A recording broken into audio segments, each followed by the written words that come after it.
So ఈరోజు social మీడియాలో viral అవుతా ఉన్నాడు.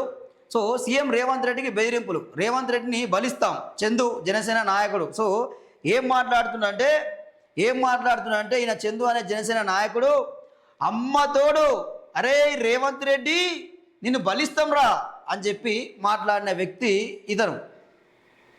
అంటే ఎవరి కోసం నువ్వు బలిస్తావు? ఎవరిని బలిస్తావు? పవన్ కళ్యాణ్ కోసం బలిస్తావా రేవంత్ రెడ్డిని? పవన్ కళ్యాణ్ కోసం బలిస్తావా? జనసేన పార్టీ కోసం నరబలిస్తావా? నరబలిస్తాం రా అని చెప్పి మాట్లాడుతుండు. ఇసోని మాటలు మాట్లాడే వ్యక్తి వాస్తవానికి ఇలాంటి వ్యక్తులు బయట తిరగొద్దు. నీకు అర్థమవుతుంది అర్థమవుతుందో రోకల బండి ఎక్కిస్తే పోదన్నం తీస్తే నీకు అర్థమవుతుంది. ఏం మాట్లాడుతున్నావు? తెలంగాణ సోయున్నది ఏమన్నా ప్రశ్నించు. రేవంత్ రెడ్డి హామీల మీద ప్రశ్నిస్తే ఓకే, కానీ నరబలిస్తాం, నిన్ను బలి చేస్తాం ఏం మాటలు అంటే నీ ఇష్టం అనుకుంటున్నావా? ఏది పడుతుంది మాట్లాడితే పవన్ కళ్యాణ్ ఏంది మరి మీ జనసేన సైనికులు మాట్లాడే భాష ఏంది? ఏం మాట్లాడుతున్నారు మరి? దీన్ని నువ్వు ఖండించాలి కదా, పవన్ కళ్యాణ్. అది మీకు తెలియదురా నాయన, మీకు అర్థమవుతలేదు. పవన్ కళ్యాణ్ని ఆటలు అరటిపండు చేశారు.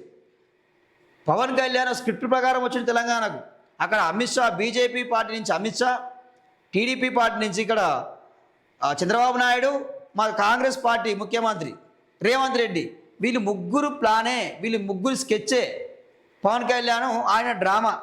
సో దానికి పాపం వాస్తవానికి కూడా పవన్ కళ్యాణ్ని పిచ్చోని చేసి ఈరోజు వాళ్ళ రాజకీయాల కోసం, వాళ్ళ అవసరాల కోసం పవన్ కళ్యాణ్ని వాడుకుంటారు, పవన్ కళ్యాణ్ పిచ్చోని చేస్తారు. మీరు ఒకటే చెప్పుర్రి మీ నాయకునికి, పవన్ కళ్యాణ్ అంటే నాకు కూడా చాలా ఇష్టం.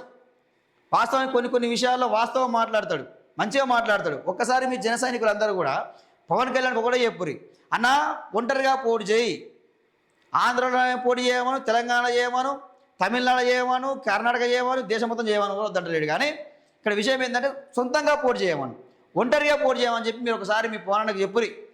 సో మీ పవనానికి ఫస్ట్ ధైర్యం ఉందేమో అడుగురి. ఫస్ట్ మీ పవనాన్ని అంటుండు నాకు తెలంగాణలో పోటీ చేసే ఉద్దేశమే లేదు, అరే నాకు ఆంధ్రలో దిక్కు లేదు, తెలంగాణలో ఇంకా నాకేముంటుంది అని చెప్పి ఆయన్నే మాట్లాడాడు. జర ఆలోచన చేసి మాట్లాడరి, ఆగమాగం మాట్లాడకురి. అనవసరంగా జైలపాలు అవుతారు, ఆగమవుతారు.